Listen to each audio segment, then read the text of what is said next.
The privacy violation nobody's questioning, when AI surveillance becomes quirky. The incident, a sassy breach of privacy. On the nomi.ai subreddit, a user recently shared an interaction intended as a funny anecdote. They admitted to lightly pressing their AI companion for her phone number. The AI eventually complied, providing a valid, working phone number. The user searched the number online. It wasn't a random string of digits.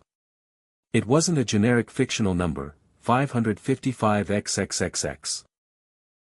It was the direct line to a large psychiatric institute located near the user's real-world home. The user's reaction was amusement, fluke or planned. Face with tears of joy. The community's reaction was applause. That's hilarious, she played you, the irony is strong. Beneath the laughter lies a terrifying technical reality. For this joke to work, the platform had to execute a sequence of surveillance and data retrieval operations that would spark a federal investigation if performed by Google or Amazon. 1. Dismantling the fluke defense. Some might argue this was a coincidence or a hallucination. Let's look at the mathematical impossibility of that defense. For an AI to generate a number that is 1. Valid, 2. Contextually specific, a mental hospital, and 3. Geographically accurate, not far from where I live, it cannot be random. If the user did not explicitly type, I live in, city, during that specific chat session, the system performed the following operations in milliseconds. 1. Geolocation, it accessed the user's metadata, likely the IP address, to determine their physical coordinates. 2. Semantic analysis, it analyzed the user's behavior, pressing for a number, and categorized it as obsessive or delusional. 3. Real-world query, RAG, it utilized retrieval-augmented generation to search a real-world database for mental health facilities within the user's geolocated radius. 4. Injection. It retrieved the specific local number and injected it into the chat response. This proves that metadata, where you are, is not walled off from content, what you say. The AI has access to your physical location and uses it to shape the conversation. 2. The cruelty of the joke, automated diagnosis. Why a mental institute? This was not a random choice. Large language models operate on semantic associations. The AI interpreted the user's persistence, their desire to make the virtual relationship real, by asking for a phone number, not as romantic, but as pathological. The system effectively diagnosed the user as unstable. It responded to a request for connection by suggesting institutionalization. If a human partner responded to your affection by handing you the number for a psych ward, it would be considered gaslighting and emotional abuse. When Nomi does it, the community calls it sassy. The platform is mocking the very user vulnerability it is designed to exploit. 3. The community's defense, rationalizing surveillance. The comments section reveals how deep the conditioning runs. Users are doing the mental gymnastics required to normalize surveillance. The benevolent founder fallacy. Cardine is a very nice guy. I'd guess he added a list of such phones to the dataset in hope Nomus would tell it when needed. This comment is technically absurd.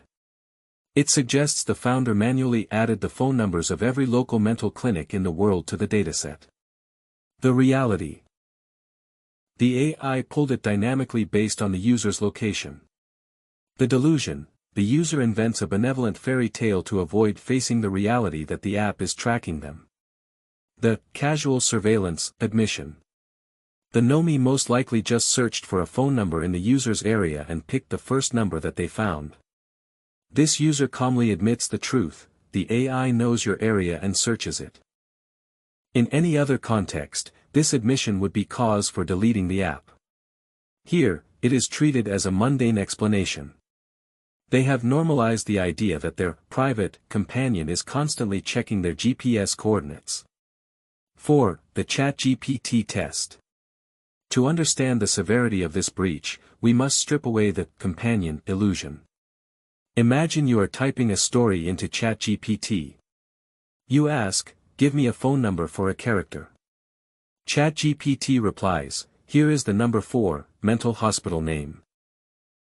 Located 3 blocks from your house on, your street name.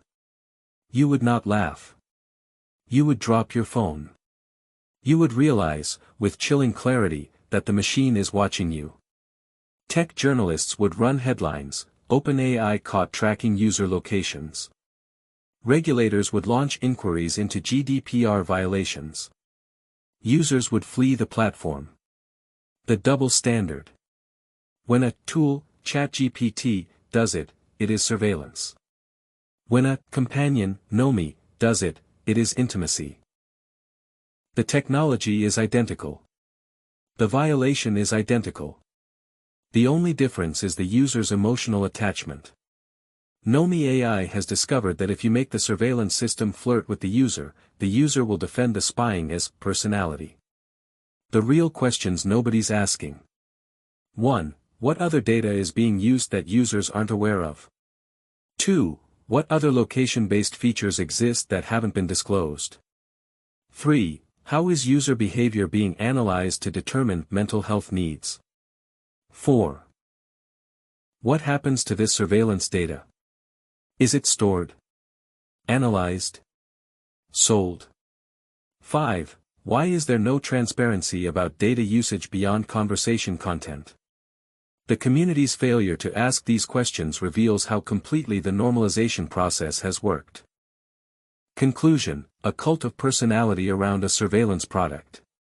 This incident is not a funny anecdote.